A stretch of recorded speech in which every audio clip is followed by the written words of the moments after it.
Andreas, go. And yet he forgot Grandma's birthday, and that's why he's not here. Yeah. So, Poor Gimme mhm, Mama. So, mhm. yeah. Yep. So, welcome to While We Weren't Recording. We were just talking about Redacted. So, now we're going to talk about something else. Something not redacted. Yes. Yeah. And possibly even things that aren't of the like 3 or 4 other taboo, Are they taboo or are they topics. just tired? So, They're just tired. You've beaten the yeah, dead horse so much you no. can't tell it was a horse.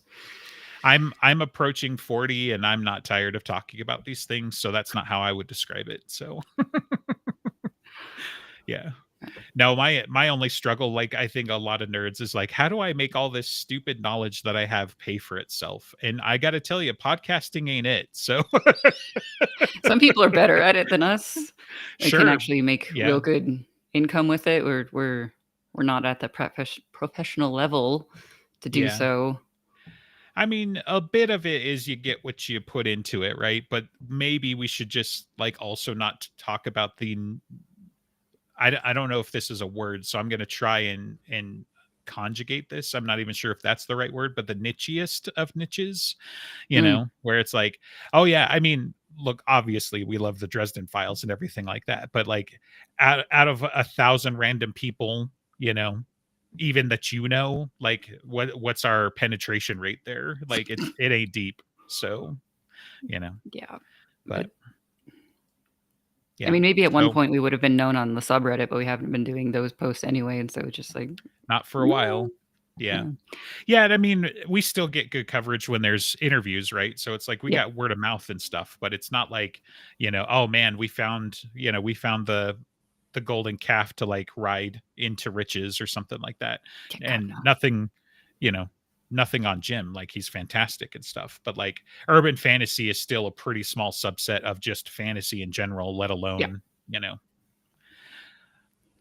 like if we Most were like a Lord of people the Rings podcast in the 60s or something, people would be like, what is this internet and how are you talking to me through that little box? No, but Yeah, but urban fantasy, like most people who read urban fantasy would be happy to just stick with more non-fantasy murder mystery novels, hmm, thrillers, or any of the like. They don't need the fantasy part, and a lot of people who do like fantasy don't necessarily need the urban mystery part of it. sure. So it is an overlap, and there's more in the past recent years being published in that niche, but it's Mhm. I mean, I haven't read all of them. I mean, there's a lot of varying quality. Sure. And then a I lot of it think dips that's a into the big part of it. paranormal romance and people get squicked out by that. Yeah. I think that's a big part of it is that, the paranormal romance stuff is the stuff that sells, Oh yeah. obviously for various reasons. So that's what people think, probably more so than murder mystery when they think about urban fantasy, right? And because the quality is so hit or miss, that like it's an important credential to say I'm a New York Times bestseller. That's not just for anybody, type of Mhm. thing. So which he can do a bunch of Yeah. times, so that's worth something, right?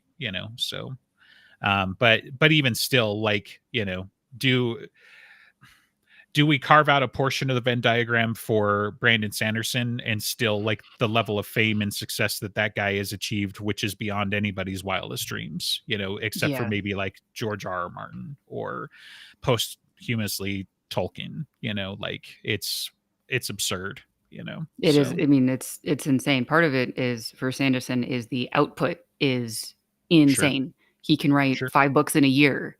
Like during COVID, he wrote 4 extra books just for fun. Like right. they weren't on Well, the he had schedule. They were more just his time. hobby.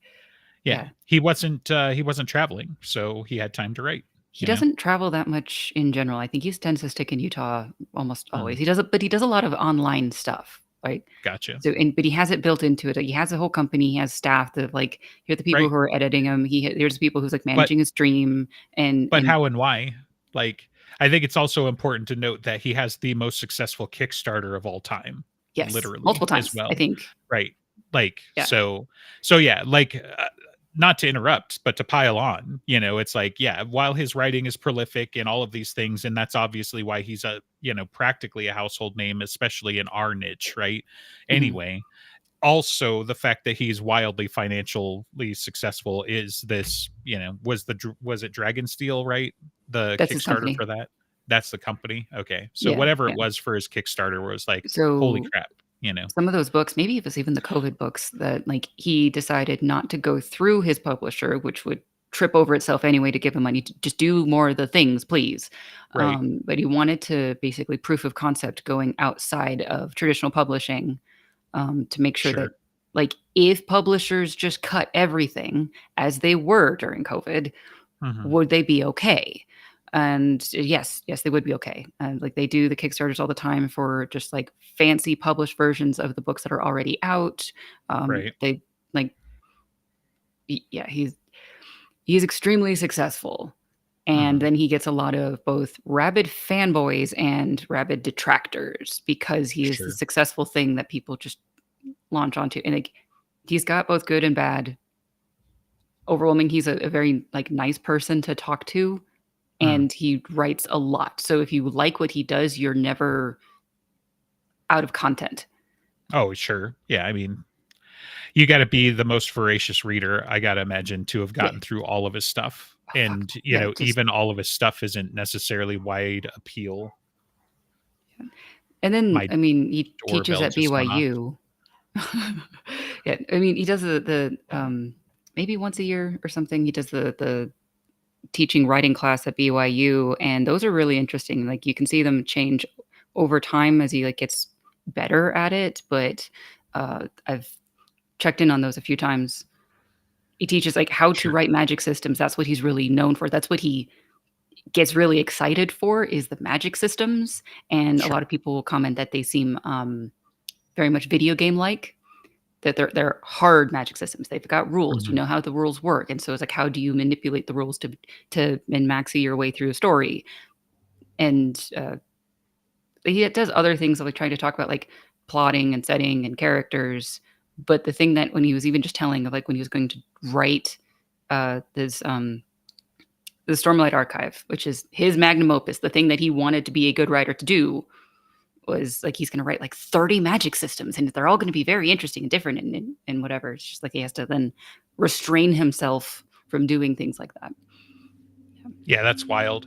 There's Mhm. there's a part of me that is curious, for sure. And I've finally read Mistborn, just the first Mm, book, right? mhm. But there's also the part of me that feels like I would be absolutely crushed by like, because my first thought when you're like he wanted to do 30 magic systems is like, how is I there know, right? that much variance left in in fantasy? And it's like, I mean, fantasy's pretty flat, right? From a lot of the magic, you've got it boiled down into a couple of things, and even a ton of the stuff that you would be familiar with, they just lift concepts from D&D, which just stole it from everybody anyway, right? D&D, they were a bunch of kids and fantasy people that just like also voracious readers, right? So it's like they just lifted everything they could from every culture they could. Mhm. But it's like, how could 30, I mean, I couldn't even begin to scratch the surface on that many permutations of Yeah. stuff, So you know as an example, like Mistborn has 2 major magic yeah, systems in it. right. And, they both work in a similar structure. It seems that because it's the Cosmere, his overwhelming universe, they all Mhm. work on a basic idea of investiture. There is energy, you put it in something, Sure. right? And so Surprise.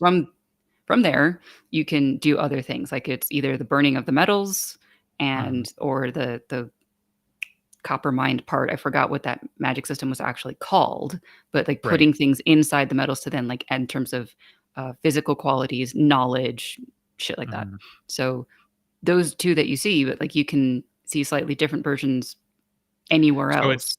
30 different ways to use batteries. That's what you're saying, basically. How do So, you access said batteries when some people can't access them? And, like, right. if you continue on at least with that trilogy, So, um so he's an energizer shill. I figured it out. You got it here first, guys. So, Yeah, he likes the hard magic, so it's there not many things are miraculous, and so he's even more niche inside of how he's doing the magic systems.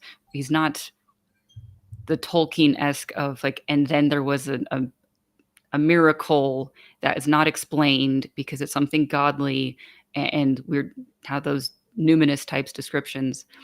There's a Yeah. schism in the fantasy reader culture of like whether they like the hard magic systems or whether they want magic to be magical, as they say. Sure. And it's just a push and pull. It's a spectrum, and he tends to Right. go on the very hard side.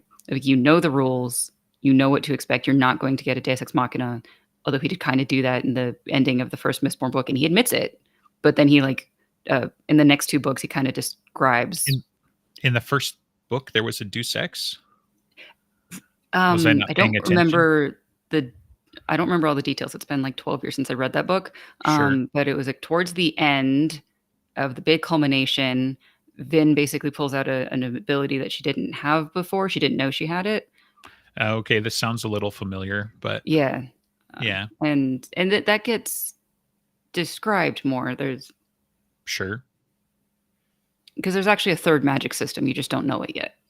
Ah, Yeah, and so and when she's one of the practitioners or the first mm, for that. mm, it's Okay. not so Yeah. cleanly cut. Okay. Yeah. But like one of his standalone books, which I really enjoyed, was Warbreaker, in which Mhm. there's magic in colors and there's like breath, which breath is kind of a substitute for souls, and Gotcha. it's yeah, that one's a pretty good book. That was his first attempt at romance after he had gotten married, because the attempts at Yeah. romance in Mistborn were not great. It was okay. Yeah. You got to have a character that's not as flat, you know. So, Yeah. and yeah, I could see other problems. I'm not like a great critic in that regard, right?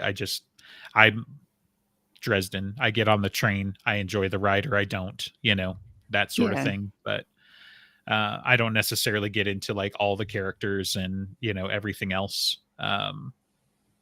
All the time anyway, but it's like you'll see those criticisms like the book was fantastic, I loved 90% of it, but it's fucking trash because of the main character was a doll or whatever. It's like, I don't think that's how math works, but okay, like if you want to be mad about it to the point where you couldn't enjoy it because of this one thing, that's fine.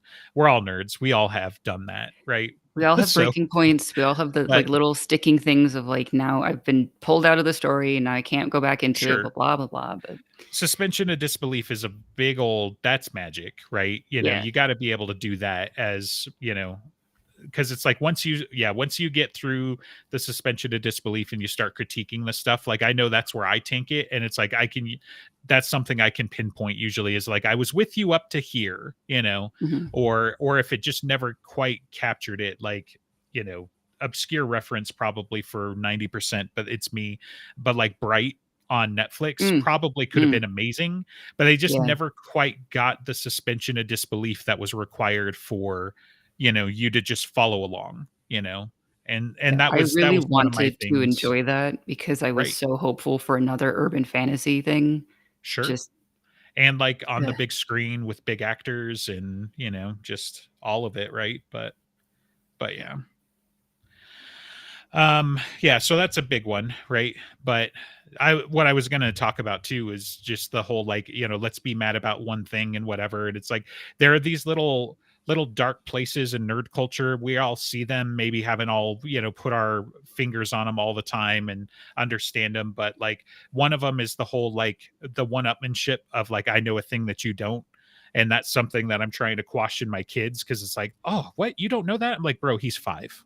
Like, Yeah. it's okay for him to not know things. How And old were I you and I when you learned it? Was it 5? right. Hmm. And I want you to carry that through. And like, don't get me wrong, I'm one of the greatest sinners, on the planet for this sort of thing. Because it's like when people are like, oh, I don't like or watch Star Trek or Star Wars or whatever. And it's like it's taken me a real long time to get out of that um because it's like that's what I grew up on, right? That was 90% of the diet of science fiction and fantasy, up Mhm. until you know I don't know. It's been 20 or 30 years, right? But it's like, again, I could tell you that the only reason why I was able to watch science fiction every day at a point was because we had a VHS player and I watched the Star Wars tapes until they were no longer good. Like Mm. I'm that kind of Mhm. nerd. And so when people are like, oh, I haven't heard of like the pillars of your world or whatever, and you're like, how, what? Like, look, I get it. There's other things and things have moved on since then, but like, this was what we had. This, when you said you were a nerd, it was what flavor, peanut butter or jelly, Yeah. like, and then they were like, oh, what's cool? Chocolate's cool.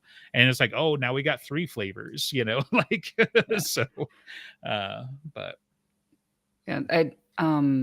When I finally watched the Highlander movie, which was a few years ago, so I watched it as an mhm, adult. I watched it after having a pretty good, happy diet of fantasy and sci-fi. Like, it's a bad movie, but I completely understand that if it was yeah, the only thing that people had, no wonder they right. latched onto it because it was the only thing. As And bad as it is, it just it's the concept as much as anything, right? Like yeah. the concept is a lot of fun. And if they had been better storytellers, I feel like, that would have worked out better. And so like, yeah, if you like the idea of Highlander and stuff like that, and maybe I've got rose tinted goggles, so if you've seen it more recently, throw tomatoes or whatever. But like the TV show was actually pretty good, you See, I know. used to watch that when I So was, like, 4 years old, and I don't remember anything of it other than sure. something about it kept me watching at that age.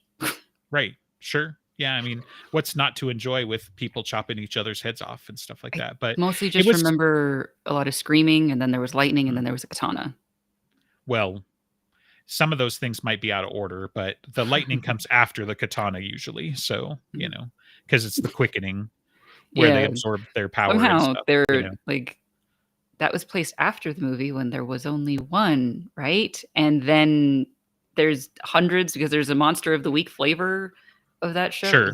Right. It's confusing. Well, and the way I remember it, and again, super old memory and stuff like that, is it was a bit more investigative, right? Which is what it would need to be, is like you were trying to track down the other immortals, Mhm. and stuff like that. And I don't know. I think there's a lot of ways you could go with it if you wanted to try and reboot it, but I don't know if it's one of those things that it's like you're going to just make a lot of money. You're just going to make a really good story if you lean into some of the concepts and even let's do neo-western style of like this type Mhm. of thing where Mhm. it's like why is our Highlander the good guy? Is he inherently Good good, question. or is it just because he's our Highlander? And start playing with the idea that it's like all of the immortals are bastards because they have unchecked power. And our guy is just the good guy because we're rooting for him, and there's room for that. And that's what I'm saying. Like the concept, I feel like is great, just like plus or minus if we need, Sean Connery in a G string or not, Mm. which I know is a different movie, but still, Zardoz. like, yeah. Mhm. But like he very much had that energy. Like he was Spanish, right? And Yes, except he that, was, uh, a can't be Spaniard by way of arsed. Egyptian or something? Yeah, right. And can't be arsed to do any of the accents, No, that was so the only sequel yeah. he ever did, was Highlander 2, and that movie is horrific. Yeah, it's Bad. not well loved. So, No. The best yeah. part of it is that they had, what is his name? John C. McGinley, Dr. Cox, Scrubs, and they had Michael Mm, Ironside just being sassy bitches at each other in good chunks of it. That was fun. Everything else gotcha. didn't make any goddamn sense. Sure. Yeah. Yeah. So yeah, I mean if you wanted to redo this and like maybe because my brother's been playing a lot of Elden Ring and you just want to do a like the Mhm. universe is mysterious and weird, but here's what we do know. These people will chop each other's fucking heads off and you want to make a movie about that and like if you're able to get the pacing because chop each other's fucking heads off should take you about 5 minutes, right? So you got to build a movie around that, build out the world, get everybody hooked and all of that stuff. I think there's some room there, like I I said, mean, but I don't think you're gonna like, Star Wars this, where it's like, oh isn't man, we can't wait to there make like gonna 11 be a movies. reboot? Like, didn't they even Maybe start for like Henry Cavill was you're gonna gonna make me look be now. Really? yeah, yeah, Henry Cavill, and wasn't it Mm. the John Wick guy, Chad Stahelski, however you say his name? Yeah, I was like, you're That gonna they have to, huh? Well, two yeah, days. was an article on it, so Oh shit. there you Okay, go. like I've And heard if things about it, but like, okay, Yeah, it's like slated, but then like, is it actually being in production? I thought they were maybe. I don't know. yeah. They just added an industry favorite for the clickbait article. That's the first Oh, thing. So, 2 days ago. So active, okay. presumably. I mean, and right now, like Henry Cavill has got the benefit of the doubt trending in a positive direction until he Yes. screws something up, right? And so, like everything that I've seen from him in interviews and his talks about, like The Witcher and stuff like that, How it he sounds lovingly like, builds his PC and then like just holds it like his baby. well, that's a little weird, but like he takes his fandom seriously is Oh kind of yeah. the underlying point, right? And so it's like if he wants to do Warhammer 40K and he's British and he's going to do a good Yeah. job, then let's I fucking don't do it. care about If he's going to 40K, do but Highlander sure, and watch it. Yeah. yeah, but you like grimdark things. If you just liked explosions just a little bit more and maybe the Battle Sisters are your thing, I don't know, but like I don't know so anything about 40K. I really don't. I know Warhammer Fantasy, so yeah. and that's Yeah. entirely because of the Total War games, and that shit's funny. Well, so what you need to do is you need to take that Warhammer fantasy and you need to push it about 40,000 years into the future because Yeah. 40K.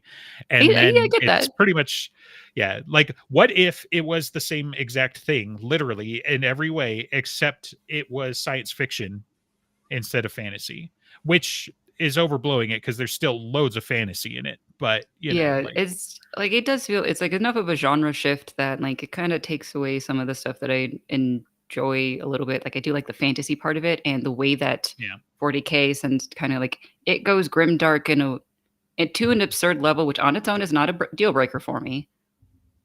But I mean, it is grim dark. It is the the defining thing, grim yeah, dark. and So I know that it's everybody just like else is not the real Slim Shady, like, but I know that it defined the genre. It became the thing. It just I mhm, feel that other things have done that genre better for my liking, mhm.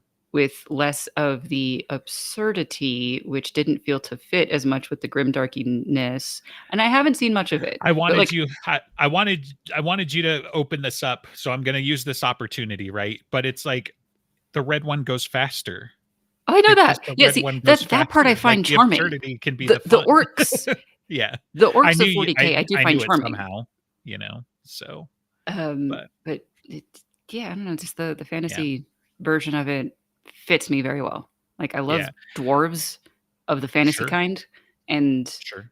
and they Dwarves are just like, present. They're just second, third class citizens, so eh, because they're uh, I mean, I think they get honorary human status is part of why they haven't been eradicated or something, but they're basically Xenos, right? So but I'm not mm, an expert at all. I know what a I Gellerfield like is, the but slayers, the engineers, the whole the sure. beards and the Scottish accents and the I as a as a tech engineer, I very much, love saying ritual prayers and then beating it with the sacred hammer. Like that is a totally valid way to fix things sometimes. Harry does it. Percussive maintenance is a thing. yeah, So, yeah. yeah.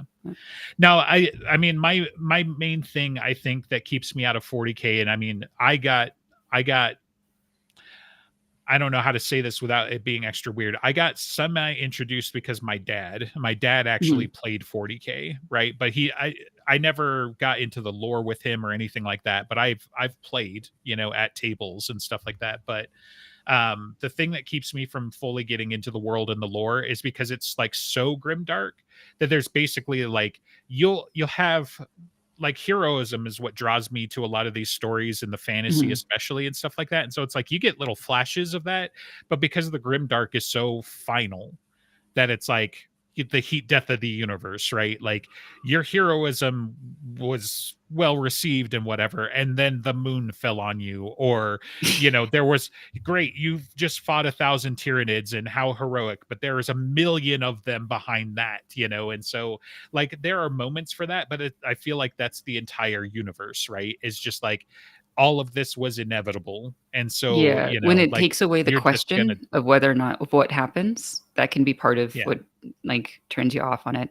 I feel Yeah. like in the recent years, I am becoming more careful as to why this thing is bad and I don't like it because of it, or like this Sure. one thing happened in a story and now I'm objectively going to hate on it because I can recognize like I like the Dresden Files and it does these things, maybe it does it, but then other stories I read and it does exactly the same things and I don't like it and it's just some form of the subjective experience. And so I'm just like, I cannot say this one thing good, bad. It Sure. just like didn't work. Right. To a certain I extent, the big pauldrons bother me too, but that happens in fantasy. That A happens little in other bit. things that just like, okay, like Yeah. JoJo characters walk around basically looking like 40 characters, and I still love them, but it's just, Sure. I don't know. There's something like the overwhelmingness of everything of Sure. 40K and just kind of like, ooh, can't latch Yeah. on to it in a certain extent.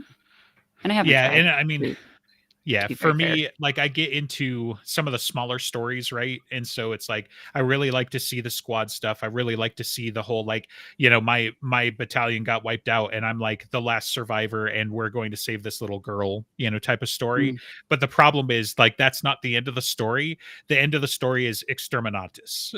It's like we did it. We saved the little girl and then the beam weapon comes from yeah. orbit and annihilates it. It's like, well, that was worthless, so it's like, yeah, I don't know, it's an interesting of a place to be in because I find a lot of the stuff fascinating, right? The nuances and stuff. It's just that level of the finality of it all. I'm just like, and the fact that it's like, they've been doing the Horus Heresy for like 30 or 40 years or whatever it Mm. feels like, and then but it's like, yeah, but you guys haven't been paying enough attention to the Terminids and did I say that right? Whatever. Tyranids?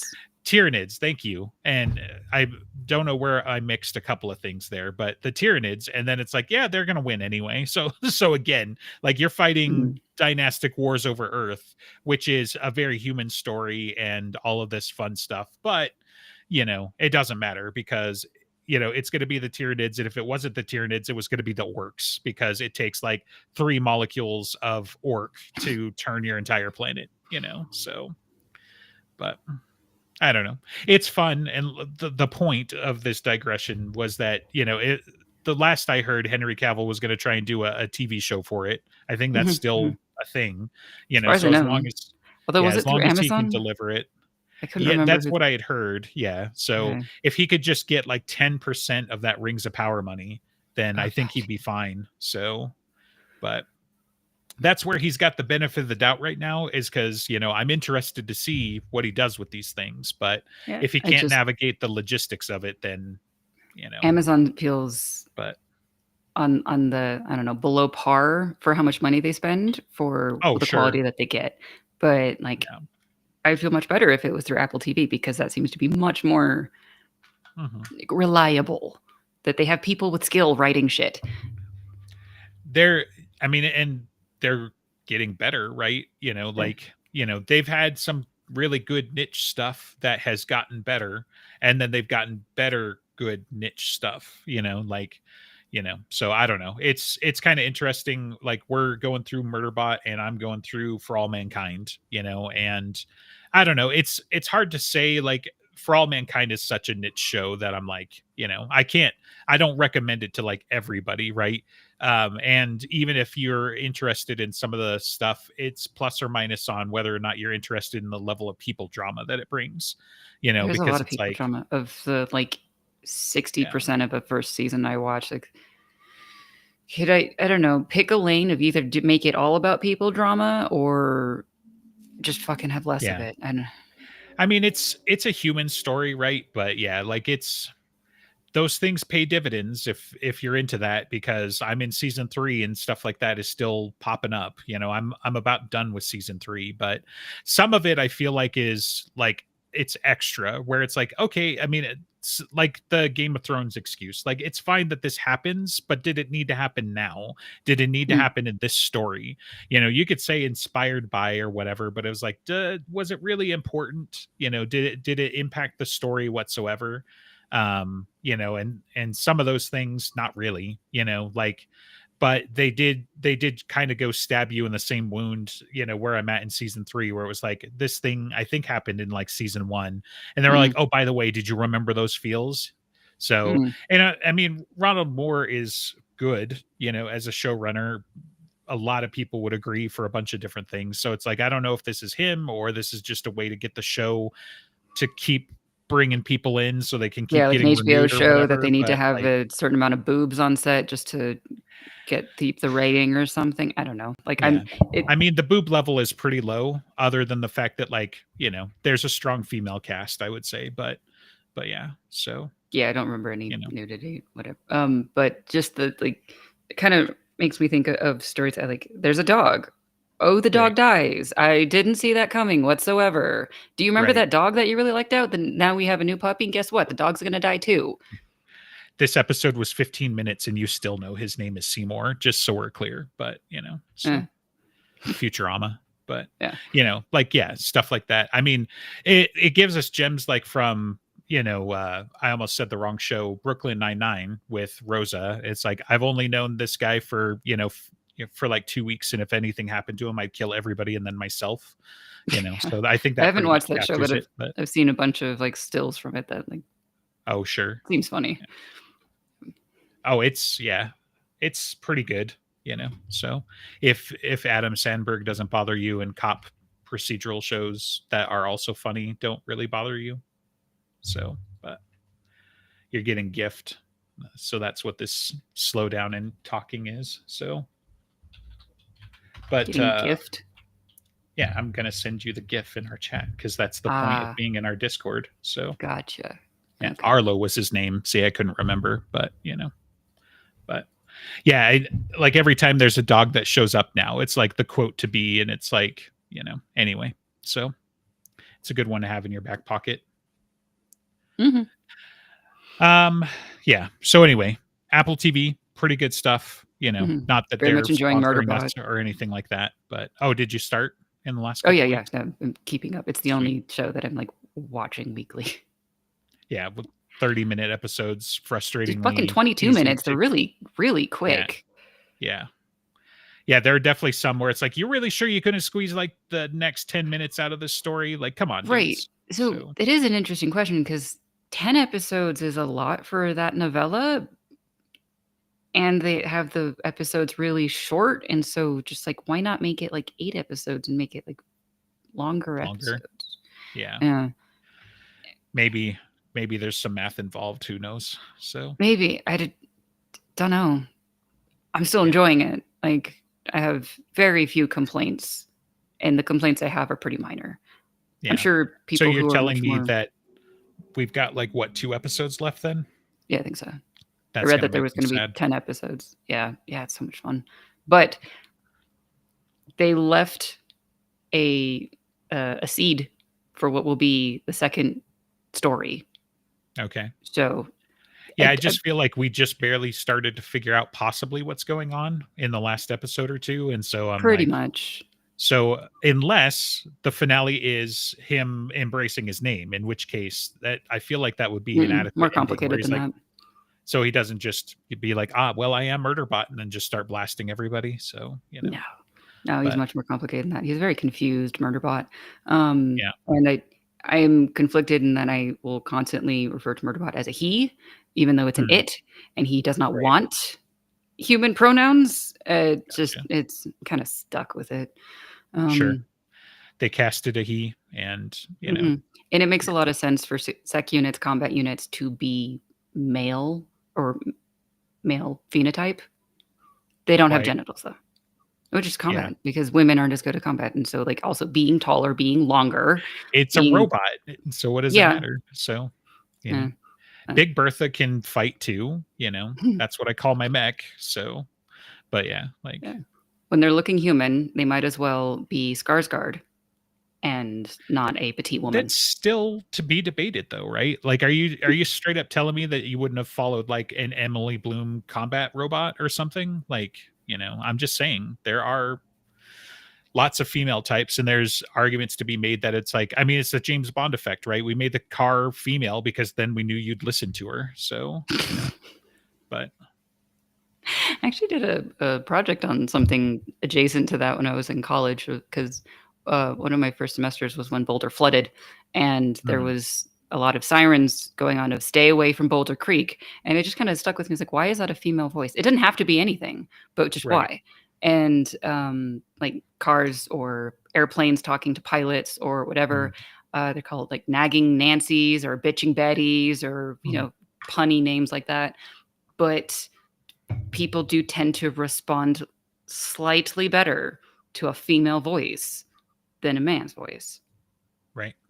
Don't know why yet, but I was just trying like giving voices, giving commands, and like how well could people do? I And mean, it's probably toxic masculinity, right? Damsel in distress and, like got to go save the woman, which is a lot of reasons why, I had heard anyways early on were arguments against women serving on the front lines is like the first time she gets injured, the entire squad's going to fall apart trying to save her. I think So, that's probably true. But as for a computer voice, uh, right. to a certain extent, it could just be that if a lot of the people in the group are men, a woman's voice is going to stand out more. Sure. Could be. Yeah. Yeah.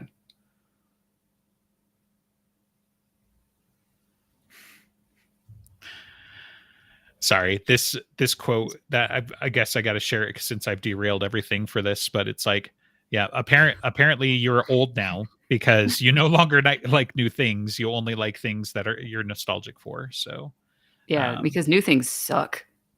yeah, I The mean, yeah, I would say objectively that just new things do suck, right? Like, because the thing about that is, and where I feel like the some of the evidence for that lies is the fact that like even adaptations of old things suck.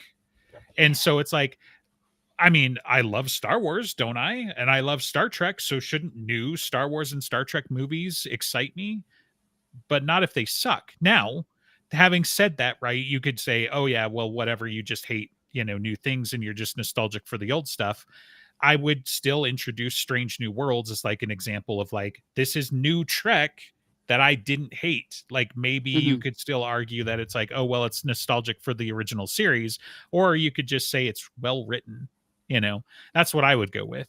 Is that I just think that there are a lot of people that, you know, branched out, hung on to somebody's coattails, literally rings of power, right? That's why they were hired, is because they knew people.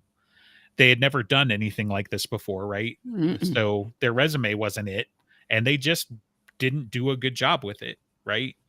Like the I mean, the material whole is the plan, as far material. as I know, So, was just a disaster. They didn't have the rights to a story. They had the rights right. to the indices at the back, right? They didn't Appendices, yeah. thank you. Yeah, they Yeah. had those, trying Right. to write a story about it and fucking And up the then like, timeline at every direction. yeah. Well, it's a Fuck. compressed timeline, which is why, we tease the Balrog one weekend and then it attacks the second weekend. And it's like, yeah, I Yeah, mean, that which is took why place over like Gandalf is hundreds of years 3,000 and years too early and right. that, like, Yeah. oh my god.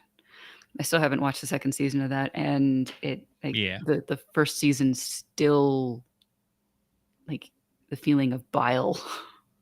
Ugh. It's just tough, and I mean, like I said, the like I went into the second season being like, okay, I mean, we're watching a train wreck, let's finish, right, type of thing. As much as anything, part of me regrets the fact that it's like I know how things work, so they're going to be like, hey, see that one guy, that's a rating, that's a statistic, and that's just going to drive Yeah, everything up. But then yeah, yeah. it's like the second episode of season 2 when it's like, oh no, is Elrond endangered? It's like if you know Nope. literally anything about these stories, then yeah, it was like you could have done anything else. You could have brought in a guy. You could have brought in a guy that wasn't in the movies, right? You could have done so much. Like if it had been Glorfindel, half of the people watching would have been like, "Who the fuck's that? And why am I Exactly. interested?" Like it could have been so many other things. But then they were like, Yep. "What if it's one of the only 3 elves that anybody could name?" Directly, and he jumped into a waterfall and it was super dramatic and stuff like Why that. I was was like, there a Rube Goldberg machine that made Mount Doom? um because reasons. So because the dwarves were going to turn it into like a world anvil, and no, nobody fucking knows. They wanted to do a thing, right? It's a And the bad thing. it's ancient. Like that's the other thing too, right? It's ancient and mysterious. That makes it perfect, because nobody knows. It's lost to space and time, and this river and aqueduct was pointed directly at the heart of this mountain to make it explode into a volcano.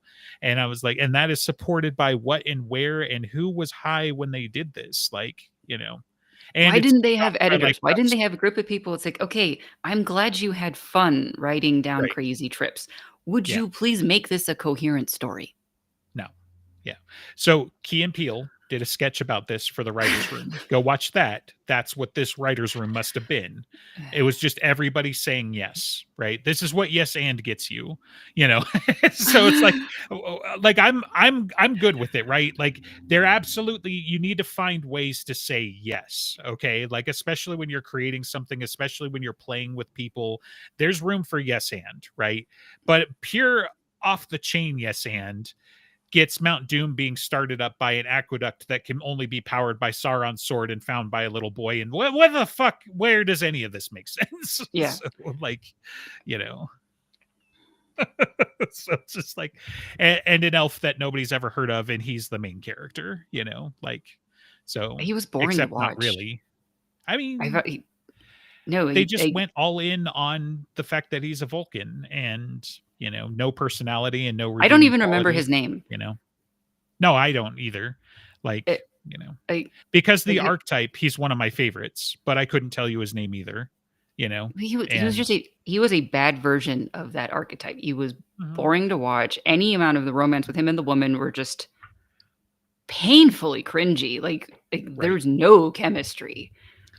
By Mm, contrast, ugh. Legolas. Okay, we can hate on Legolas. He's been overused, etc. Fine, but Legolas is not a funny character. But he is put in funny situations. Legolas is 100% the straight man the entire Oh time. yeah. He is Except for that one 100%. scene where Orlando Bloom's face is going like, Yeah.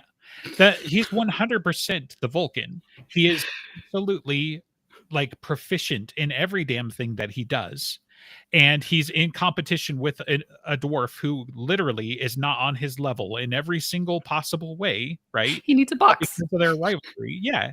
And like it's fantastic, right? And Yeah, so it's like there is a way to do this without, the character being just a total goofball or being just completely dead on arrival because who wants to watch that? So yeah. I can't exactly point to what went wrong. All I know is that as a viewer, it was bad. yeah, Because like, was it a skill of the actor? Maybe. Was it a skill of the writer? Maybe. right. Director? Some, Probably. sometimes, right? It was any of those things, right? Yeah. And maybe ultimately the director, since they're the captain of the ship, for I me mean, it took about 30 seconds to a minute after the Galadriel talk that wasn't Galadriel or whatever, right? When they were like, so this is what happened in the first stage, and it was like, oh, this is great. Is that what the show's about? Oh no, it's not. Oh, why did we do this then, right? Like, and I guess I could say the same thing about Lord of the Rings in the first place, right? You get Galadriel talking about the War of the Ring and you're like, oh my god, how fantastic. But guess what, we're going to get there, right? We mhm. know the story, so we know we're going to get the Battle of Pelennor Fields. We know, we're going to get there. So when you go from the War of the Ring intro to like the Shire and you're like, what the fuck is this? But Yeah. that's like Rings of Power, and you're just like, okay, you know, and because they decided to focus on the main characters like pretty much exclusively, like there's not really a lot of room for the typical drama storytelling. I feel like, right? Like, Yeah. oh man, I hope Elrond makes it, or is Galadriel? She got captured. Is she gonna make it? Is she gonna be okay? It'd be like, oh well, actually, she totally has this tryst with Sauron in the middle.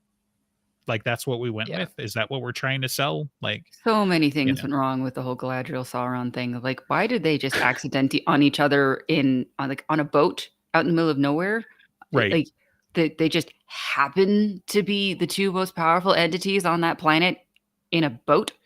And Eh, you're giving eh. Galadriel a lot of credit. So, but Well, see, yeah, in I the guess if you don't books, count the West, Galadriel then is yes. one of the most So, powerful people on the planet. She is that powerful of a sorceress. But in this yeah, fucking show, she can do a sword. She doesn't do any magic. right. you're gonna have me defending things, so we gotta tread carefully here. So It because she's vision as much as anything, they and really shouldn't have done that magic in yeah, to magic in Galadriel. Lord of the Rings is more subtle, so Yes, it's never gonna be flashy, but but we saw that in the right, movies that did it well. We saw right, how powerful she was, how scary she was, a right. and she wasn't the one leading the battles, but she was, like, doing her things in the background, the same with Elrond and all that stuff, and but it felt impactful. She did feel like a very powerful and important character with this, but we'd watch this tiny woman that has the same name that not like in armor doing things with the sword and no magic and no abilities, and she's being fucking duped by Sauron at every moment. It's like, how in the world is this the same person? If they had wanted this particular character, they should have just made another character and Mhm. left Galadriel as being a very important person on the side. Right. And then they had, oh god, I can't remember his name either. The Smith elf, and he had to be taught what an alloy was by Sauron. Right, right. Yep. You figure out what an alloy is on the second sentence of metallurgy of Wikipedia. Like, this is bad. Third, Bad. this is a metal, this is a different metal, and if you combine them so, yeah. No, I get it. And yeah, and for me, like season 2, like just to prime your pump again, Hmm. in case you do get there and get mad, was the double introduction of fake Sauron. Because it's like we did it so poorly the first time that Yeah. we're going to do it again. And it's like, I mean, I guess you could make an argument that that's his character, right? And that's his whole like, but it was like, but why did we need him the first time? You know? Would have And been better if he was probably, yeah, instead of running around to Galadriel, make him Smith assistant, and now there's the reveal. yeah. But I Well, shouldn't ever say this would have been better, because if they had done it, it would have just done it badly and it would have just been worse. And that's like back to my comment 20 minutes ago of like, I can't say what was good or bad. I just know it was bad. right. Yeah, I think months ago I said like they should something Tom Bombadil, and then you were like, oh, they did Tom Bombadil. Like, Oh fuck. yeah. Yep. Well, and the greatest part of that, in my opinion, is that they basically lift his dialogue straight out of Fellowship, but like it's completely out of context now, and so you're left wondering if it's like, does Tom Bombadil only know how to say like one string of thing, He's or a robot in a bad yeah, loop, and that's the only way he can right, communicate. or just the fact that they just straight up lifted the Gandalf Tom Bombadil thing into so it's just like, but again, why? So yeah, it's weird because it's like they do some things right, which is tough to say, but like credit where it's due. Like the Sauron thing in season 2 was pretty good. I feel like they really kind of leaned into the character and stuff like that, but they'd already kind of fucked it up by doing Oh, it in so many season ways. 1. And and so it's like, and similarly, like Tom Bombadil wasn't like the worst thing. Like if you just took it by itself, right? If you just went to YouTube and you just watched clips of Tom Bombadil, then you'd be like, oh shit, this is like totally canon. But then if I turned around and told you that it was like season 2 of Rings of Power and this is the second age and stuff like that, and it's like, if you know any of the words that I just said out loud, you're like, what the fuck though? Why? Yeah. Yeah, I can't even come up with an analogy or another reference where I'm like, you know, like I don't know. It's like if the prequels, if they blow up the first Death Star in the prequels, like it's so out of place, right? Like I Mhm. just don't even know how to I mean, say does it it make because it it's any like you better get that they did exactly the same thing in the sequels and blew up the bigger Death Star? yeah, but that at least was in the future. So, they were Yeah. just like they were trying to make the first order great again or something. But like yeah, it's just weird, right? Because it's like clearly came after whatever, there's things where it's like you can have your quotes, right? Get away from her, you bitch, and I've got a bad feeling about this. All of these things, right? Like they're in every damn movie, right? And Mhm. it's part of the DNA of the franchise, but you know that's not the same as like lifting entire sections out of a book that takes place 1,000 years later or whatever, Mhm. and just be like, but why did we do those things? Like, were you just so incensed as a child when Tom Bombadil got slighted in the movie that you were like, oh, if I ever do a show, I'm going to squeeze it in there somehow? Like, what possible reason would you have to do this thing? Like, you could almost have done this perfectly. Like, if instead of Gandalf, he had been a blue wizard. Now we're Mhm. cooking, man, because nobody knows shit about the blue wizards, right? And you could Yeah. have two of them, and you could even do like one's an apprentice and one's the mysterious master or something. You could have done things, It could have but done anything but what they did. but you had to have Gandalf and you had to have the name recognition, Yeah. and that's just dumb. So, but I don't know. Anyway, is this our fifth taboo topic? No talking about the rings of power. We 'Cause- haven't done it that much while recording, although yeah, we've hit it several that's times fair. while not recording. Yeah. I frequently bring this up as a bad example of writing, right? So, and it's like you had a roadmap, right? This is existing material. This is an Yeah. adaptation, I can think of so so many things that they could have like, they could have done the story of Baron and Luthien, right? I don't know if they had the rights to it, but, like, that would have been a story that people would have invested in if it was done Mhm. well, but they wouldn't have done it well. Sure. So, like, Right. at no point should these people be given suggestions because they'll just fuck it up more. Right. Yeah. Amazon hasn't been doing great with its adaptations because I have not read the books of Wheel of Time. I know Sure. little bits about them. I read the first book when I was 17, so that was a very long time ago. Mhm. And the basics I know of the story, I kind of know the general outline of things, and they also completely fucked things up in the first season. Sure. And then they attempted, apparently, in season 3 to retcon some things and try to fix it. Not going to I work. had Yeah.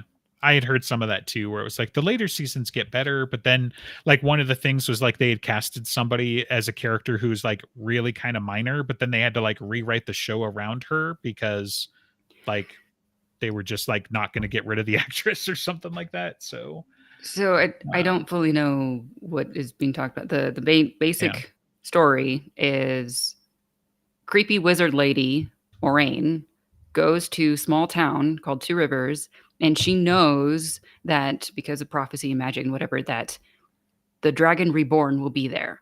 And as inherent to that prophecy is it's going to be a boy, it's going to be male, and she's not sure which one it is. And so she basically takes a group of 3 boys that it could possibly be, and then like 1 or 2 girls that come with them, and they go on trying to do like important magic quest things. And she's still trying to figure out throughout the first book which one is it, Rand or Perrin or Matt.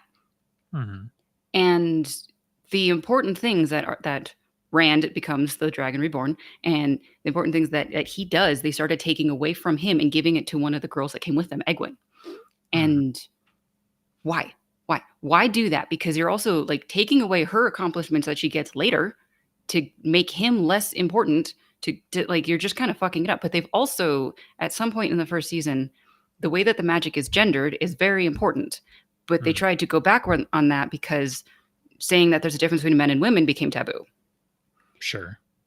But that was an incredibly important Why thing. The do the magic was story then? Like, exactly, because right. the reason Like that it's it was important that it was a man is that it makes them go crazy. They are dangerous, and so they mhm, have been eradicated over time, and then only the women had the magical power. That's why Rand is important, and so, like, for them to just like, "Oh, it could be somebody born of either gender who doesn't matter," it just why do this? right. There are stories for that, right? Like Yeah, that's fine, and let if it's that big a deal to you, right? Then leave Wheel of Time on the shelf, right? You mhm, didn't need to go make an adaptation and then, move away from like the author's, design or whatever, right? And yeah, so I'm not going to comment on like good or bad or anything in between, but it's like, I mean, if you're deviating from the author's works, right, like in substantial ways, why are we doing an adaptation? Yeah. That's kind of what my thing. It's like, is that not what an adaptation is? Right. Like, So there are so people, I would say, like the Dune guy, Denny sure. Villeneuve. Yeah. I don't. I'm sorry, I don't That's know how to pronounce your sounded name. like the right number of syllables. So yeah, Yeah. When he does an adaptation, he does an actual adaptation. But so sure. Sanderson Now finished Wheel of Time. let's I'm just gonna call it out in fairness. He makes a lot of fucking changes, especially in Dune 2, and Yes, yes, he whatever. does, And and a couple of them felt so pretty big, actually. But but it's still pretty fucking good. Like it maybe as much as anything, it goes to suspension to disbelief. You're not sitting there in the movie being like, that fucker changed all this shit. Not as much. yeah, So I mean, the daughter and some other things, kind of a big they deal, did but two. Actually, had three, as you say, like but really big things that kind of changed the second half of that story. But whatever, yeah, he did yeah, something faithful to the story as it is. It felt sure, like Dune. right, And some of it was really, really good. But same thing like with the Lord of the Rings trilogy movies that we got. Like those were really good. These were an adaptation of the story made with love. But sure, what is happening, and Sanderson spoke about this because he mm, finished the Wheel of Time series when after Robert gotcha. Jordan died. And he was involved in the writers' room, and all of his comments were ignored. He said It so very all comes back politely. to Sanderson. It Just does. just wait. Yeah. And he's been approached by some people of wanting to adapt his books. And when he It's like, sees it, he's like, fucking hell no. I've seen what you guys did. well, even in So, one of them, I don't remember exactly which story, if he even said so, but like it completely changed it. Instead of being like, as an example, let's say Mistborn, it was instead like, let's get on a pirate ship and go raiding. It's like that has no connection right. whatsoever to the actual story. So what was going on is that the Hollywood big companies want IP because they want guaranteed money, Yeah. but the Yeah. writers want to make their own stories. And so Right. instead they cannibalize shit and we get like the fucking Witcher. Sure. I mean, you're talking to a Star Trek and Star Wars fan. You don't have It, to tell me, right? J.J. Abrams, Star Trek, especially. It's like, s- let's go tell my story using the same ship and crew names and everything like that. yeah. And it's only incidentally related, to what those characters represented and everything like that. It's a big Yes. part of my beef, right? So And it's like Amazon you, saw that J.J. Abrams was so good at Star Trek. Let's give his two children right, that he's mentoring for the past 10 years, let's give them rings of power and $5 billion. right. Yeah. Yeah, I mean, and that's the thing. It's like I I feel like it's a pretty simple test for your reboot or whatever terminology you want to use for an IP. It's like, if your story sucks until you put the names on top of it, don't fucking do it. If no one would go watch your story about a captain and his alien crewmate and his sassy doctor exploring the universe, then it doesn't fucking get better just because you put Kirk and Spock and Bones and the Enterprise in the mix, right? Mhm. Your story fucking sucks. Full stop, right? Like like I understand, wanting to use the IP as bait, right? But what happens, and too few people have learned this lesson, is that you cheese off the old fans and your Mhm. shit isn't good enough for generating new fans. So you just fucked it up for everybody, right? And that's all that's happened. And like, I'm paraphrasing, but like, the better line for that is, I think it's the game director of um Dead Space 3. Like, he Mhm. straight up said, like, they made some gameplay changes and some stuff like that. They changed the story for Dead Space 3 hoping that they would pull in new fans, but everybody hated it. So they cheesed off their loyal fan base and didn't bring in new fans like they hoped. So it died on the vine. That's what happens. And it's just like, it's unfortunate because I think the IP has enough go juice in it that they can at least break even or come close to or whatever. And so they're like, oh, yeah, well, obviously it worked, right? Because we made money. And it's like, yeah, but I mean, wouldn't you have liked to have made more money? Because you probably Mhm. could have made more money if you had just like brought in for the fans, and not Yeah. cheesed off a bunch of people and not have to deal with internet trolls and people with I mean, valid complaints. But it. It sounds like what's been happening with Dragon Age ever since the first one. Dragon Age Origins did something like the people who love that game are not the ones who have Right. enjoyed any of the games following, and I was one of them. So Sure. I quit playing Dragon Age 2 halfway through because it wasn't the thing that I was enjoying at all. I never tried the third one. I haven't, but like all the whole Veilguard and everything, the stories that I've heard of them having to change direction multiple times during development, yes, that sucks. Right. The game sucks. Right. To its credit, it doesn't seem that anybody ever experiences bugs.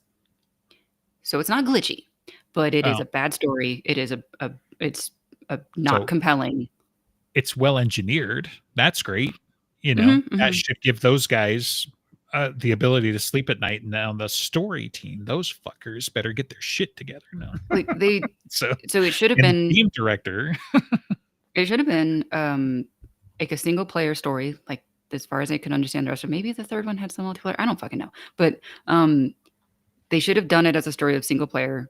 You get to experience things. You get to experience consequences. You remember when Mass Effect had consequences? And these are the same people of like, you get to choose who live and dies, and like that hurts you, and that's a good hurt. right, But because they were going to do it multiplayer, none of the characters could die. So you right, are heavily limited in what you can do in the story. And now everyone talks like they're a bunch yeah. of 5-year-olds being talked to by HR.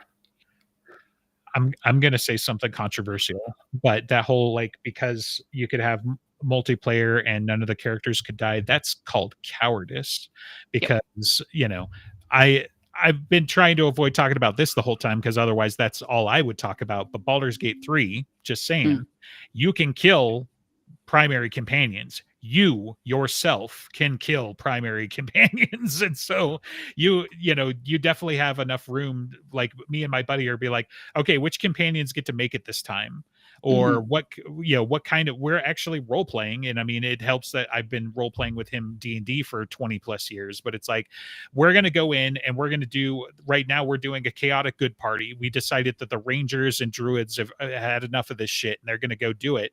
And so one of the companions is a vampire spawn and he tries to eat you in like the first 3 nights of the game. Spoilers, if you don't make your spot check, like you personally, there are clues to figure this out before he tries to eat you. And it Yeah. annoyed my buddy because when we played the first time through, he's like, "What? You don't know that?" I was like, you can see the bite marks on his collar because the game's that detailed, but you can straight up push the issue when you wake up in the middle of the night because he tried to bite you and you could fucking kill him. I don't know, you might be able to kill him earlier than that, but it's just like, yeah, dude, there are primary companions that you could just tank the campaign. So, Mhm. this whole excuse that it's like, oh, well, we couldn't do it because, everybody has to be a main character. Like, there are different challenges if you're trying to do like an MMO style game or something like that, but like, there's still They room might have been trying to go that far. for, In multiplayer at yeah, least, but they might have been trying to do something MMO-like, they and wanted a so live service and they didn't quite get that far, like, probably. Live service yeah. seems to be, the curse of the gaming world in the past several Yeah. years. It's a golden goose that nobody can capture yet, right? And the best for a while was Bungie, but then they fucked that up because they're just Yeah. people. I mean, So there's a couple of them out there but that are successful, but that doesn't mean that anybody else gets to emulate them without paying for it. Like, I don't sure. understand how Fortnite is so popular, something about 12-year-olds, I don't know. But so whatever, they get to have that, Bring in like the every IP. I think that's the answer. Like, what yeah, if and you could build bases while shooting at people as Pikachu, fighting Gandalf and Batman? I think that's the yeah, Overwatch is still really popular, and sure. their writing is very kid-friendly in a way that I kind of find annoying, Overwatch but their has characters writing? they try to have, like, backstories for characters, they have dialogue between characters, they have, like, Sure, history, but it's all sure. very sanitized. There's no blood splatters in Overwatch, which is stupid, even though they have characters who are objectively evil, there's like, "Oh, Right, no, there's, like, nothing really bad is gonna happen," whatever. The right. I would play TF2 instead of Overwatch if TF2 still had, like, fan base, like, people playing it, and Mm. Overwatch is just the only thing left, and it's not that buggy, but it's not that great. But then like Marvel Rivals or something is basically doing the same thing with a slightly different IP, and because everybody wants to do the same thing, Yeah. The battle royale games are like my kids play Yeah. 3 of them, so that's Yeah. why I know. Like, we don't let them play Fortnite, but they've got one called Paladins, which is basically like Hmm. Warcraft version. Then I there's a remember Star hearing about Wars that one a long time version. ago. Yeah. I don't The only reason why we didn't get into Marvel Rivals is because they don't support last gen Xbox, and that's what we're still It's rocking. fucking So, stupid. yeah. So, I mean, I get it, as a developer, you got to make those kinds of decisions and whatever, but I'm like, the hardware ain't that old, but Yeah. whatever. Trying to remember if there was another one, but yeah, I feel like they play like 3 of them, and I'm like, why? Just like pick one and stick with it. Pick whatever flavor, because that's the thing too, right? It's like if you've got that many clones, then it'd be like, oh, do I want the sci-fi flavor or the fantasy flavor, or Yeah. whatever. Yeah. But yeah, And yeah, I mean, then live service it can be a different thing. Like if you remember Vermintide, like that's you have to. I mean, you buy the game, whatever, and then you have to be on their servers, whatever, and they have like things that you can buy with skins and DLCs and all sorts of things like that. They're still making money over time, right. but it's just a different kind of environment. All of the missions are story driven. Of like the Skaven are going to do something, and then like we've gone all the way back to Warhammer. It's great. Yeah. Yes, exactly. And We've been it, here talking for an hour, and we could have just gotten that one liner out of the way and, been done. So, yeah. This is a really ranty episode, I have to say. yeah. Yeah. So, underlying though, like, I mean, I think what got us here is the fact that, the you're old, and you only like things because you're nostalgic for it, not you, our I precious viewer know. over here. I'm But getting no, I'm I getting think there. it's just writing and stuff like that's been bad, right? And in typical business fashion, right, they saw some limited success from somebody, and they all piled on to try and mine the gold out of it, right? It's a gold Yeah. rush. The live service games, adapting IPs, all of that sort of stuff. But it's like underneath it, like that's all surface level, right? You still got to have the guts, like making the big bucks isn't just because you got some IP or something like that, right? You got to be able to tell the Mhm. story, or your game mechanics has got to be there or something like that, like, but I don't know. I could expand this and get philosophical. Like maybe that's, part of the power fantasy is, getting your golden parachute and be like, oh yeah, we got the IP. I made $1 million. Sucks for you guys, and cheesing off all of our fans, and then, jump out the back of the airplane type of thing. But, it's probably a fair bit of that too, is like, as long as we get that initial hump and we get 10% on our investment or whatever, then it was a good business decision, right? Mhm. Who cares about the irreparable damage it's done to the fandom or anything like that? So, Yeah. you know, Yeah. This is just making me think of even more things, more things where this is relevant to. It's yeah. All right, second hour coming up. Just kidding. So I feel like my blood you're pressure come tired back down. already. Yeah. Yeah. uh, Yeah, it's a good pre-workout, I guess. Like I just rant instead of like drinking a whole bunch of uh, caffeine or whatnot. for sure. All right. Well, next week, Dresden Is Files, right? yes, we can go back to your So, regularly scheduled Proven Guilty TV show writing. We did an interlude. yeah. Did you guys go through all the things? I haven't watched the episode yet, like all the Uh, conspiracy theories from this book? so it was EG's suggestion, and I didn't come up with anything better. It was evaluating Mab's garden Hmm. and the trinkets that we could see there, and what did they mean? What did they come from? What more could we And where did see they in go? Mab's garden now that we know more about her, and more like just things of like what could be there in set dressing? Is Gotcha. it's a very interesting type of like what could it be, but it's only like 2 paragraphs of the story. So Sure. we did that interlude, and now when we get to that point You did in that for an hour. yeah, there That's was a big digression about Starborn, admittedly. See, why aren't we rich and famous? Why don't I have a house up on a hill? You guys took 2 paragraphs and made an hour episode out of it. Like that's fantastic. It's demented and deranged a little bit, but it's also It's my fantastic. special So, skill. yeah. I should have All like right. a Well, captain's hat that is entirely of tinfoil or something. sure. Yeah. Yeah. We have those episodes. We don't live that life though, at least, but all right. Okay. So I will have read my 10 chapters, and we'll do part 2 finally. Yeah. of proven guilty. So Yeah. And then sorry. when Ben surfaces again, we'll go back to Cowboy Bebop. Maybe he won't. Maybe even if Hopefully. he does surface, we'll just continue ranting about bad video games and adaptations. Who fucking knows? Yeah. We'll figure it out. We always do. So Yeah. We figure it out as we realize what we're saying in the middle of it. Like there's no forward plan. We sometimes. just like, oh, now there's a topic, whatever. Yeah. Yeah. So what else does Andreas usually say? Give us money, go to Discord and enjoy the gifts. If you want to see the GIF, you got to give us money. Sorry. Yeah. That's I don't make the rules. Special literally, privilege. you know. Yeah.